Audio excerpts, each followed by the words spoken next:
Hey, what's up mga ka-rides? Kumusta kayo? Bali, ginawan ko nga pala ng short video in summary yung ating rides mula Manila to Bicol. At yun nga, bali siyam tayo sa ride na to kasama ang ating team ka-rides. Ayan, sa ride na to. So, bali 3 araw na padyakan to. So, nagsimula kami ng April 5 dito sa Pasig, 11:30 ng gabi kami nagsimula. Ayan.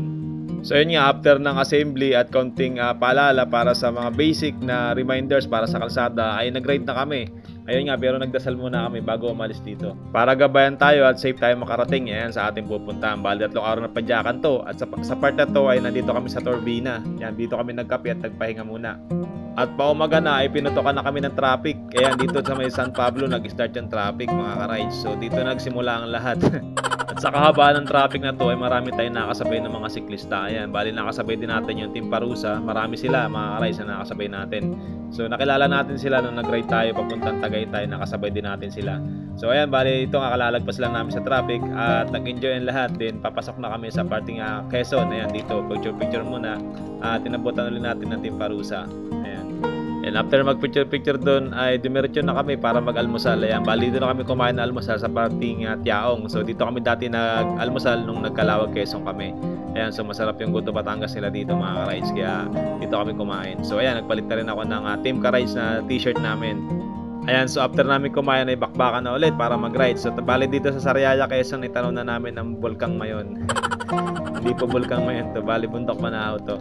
Ayan, so bali tanong na namin ang kagandahan ng Bundok Banahaw. And so ayan, dito na tayo sa Kabayanan ng Sariaya Quezon. So bali dito ay nagsimula na ulit ang traffic sa Kabayanan. So bawat kabayanan na dadaanan namin ay sobrang traffic talaga. Kaya inaabot talaga kami ng mahabang biyahe dito. At bali yung nakikita ninyong red door signage na yan ay hindi yan sa Fami Laguna. Dito yan sa Tayabas Quezon. Ayan, so bali kakanan kayo, tuloy-tuloy lang papuntang Lucena and papuntang Bicol na. Tuloy-tuloy mga ka-rides. At dito sa part nito ay kaliwa lang kayo. Pag kumanan kayo ay papuntang Lucena Bayan yan.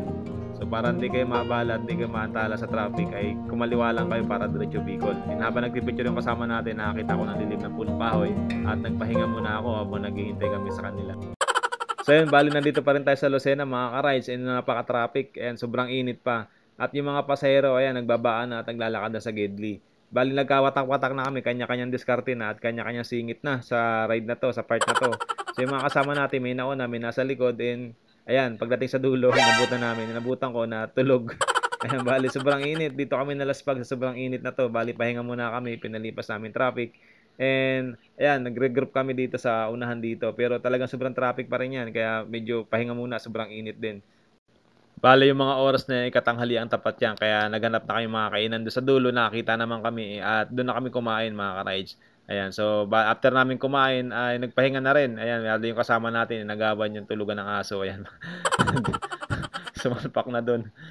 Yan, bukod sa wala kami mga tulog ay sobrang init pa nung dinaanan natin, naipit tayo sa traffic. Kaya ayan, yung mga kasama natin pahinga na. Ayan, tulog muna ako, inantok din ako dito. Na-idlip ako ng mga 30 minutes. Nag-idlip muna kami. Ayan, shoutout sa tindahan, pinayagan kaming matulog dito saglit. And yan, nagpalipas lang kami ng init and ride na uli kami. At sa part na to ay natatanong natin ang kabundukan natin muna ng Quezon. Kaya palatandaan na malapit na tayo sa Zigzag Road. Ayan, and sa dulo, ayan, ito na nga, papasok na tayo papuntang Zigzag Road, mga ka-rides, sa Atimunan, Quezon.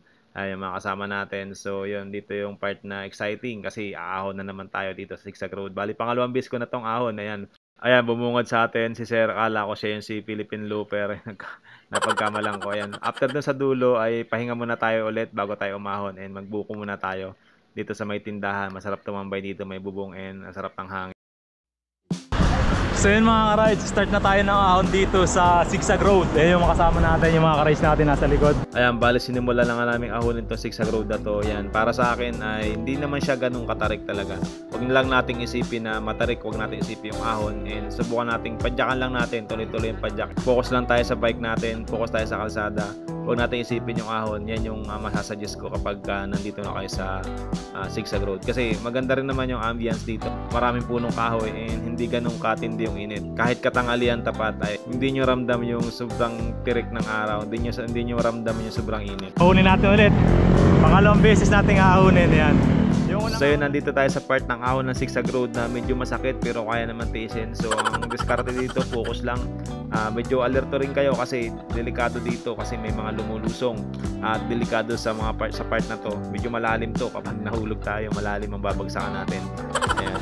So ayan nga mga ka-rides, so bali ang ginawa ko dito ay focus lang ako sa rides and alerto lang din sa mga paparating at mga kasalubong natin. Ayan, bali din sa part na to ay tanaw natin yung ibaba, tanaw natin yung pinanggalingan natin doon sa baba.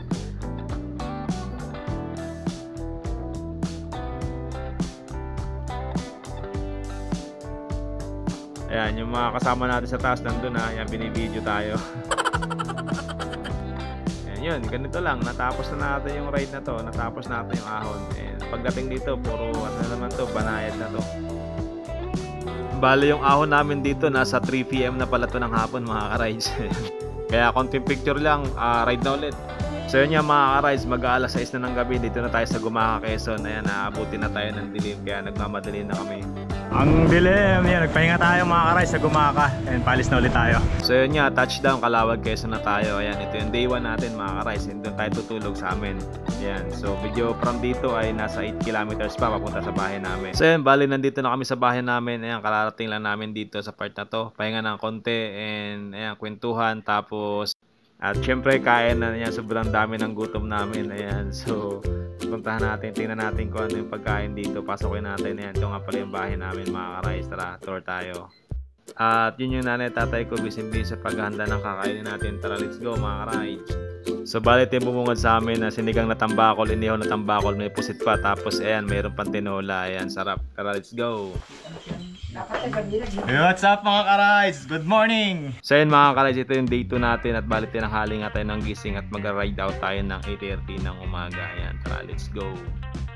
At yun nga, bali nandito na tayo sa arko ng Gateway to Bicolandia. Ayan, kaya wag natin palagpasin ang mandatory picture dito mga ka-rides. So ayan, hinto muna tayo dito para mag-picture. Ayan. So ayan mga ka-rides, after ay mag-picture ay nag-ride out na ulit kami. At dito sa part na to ay ito na nga yung simula ng kahabaan ng kalsada ng Bicol pagtawid dito sa arko mga ka-rides. So bali ang dito natin ay Tunaga lang. So from doon sa amin sa bahay namin, Tunaga ay nasa 150 kilometers mga ka-rides.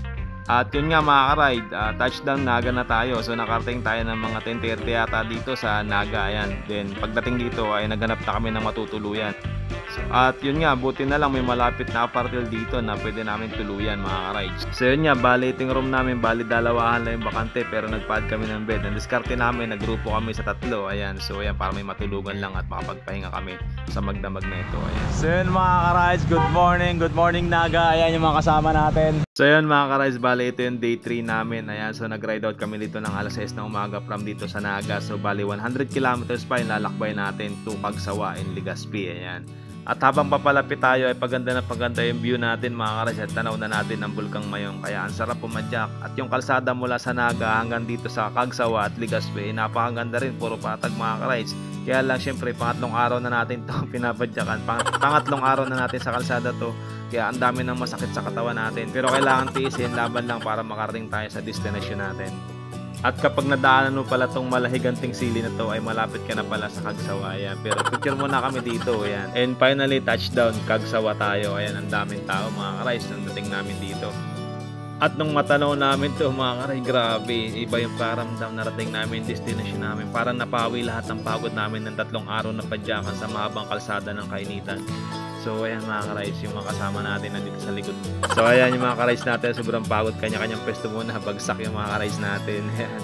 Habang ako naman ay nandito lang sa gate din, nakaupo at pinagmamasdan ko yung napakagandang tanawin, napakagandang ngayong volcano. Para nawala lahat ng pagod ko yung ride namin ng 3 araw mula Manila to Bicol mga ka-rides. Ayan, bali yung full video natin, yung part 1 at part 2 nito ay uploaded na sa YouTube channel natin mga ka-rides.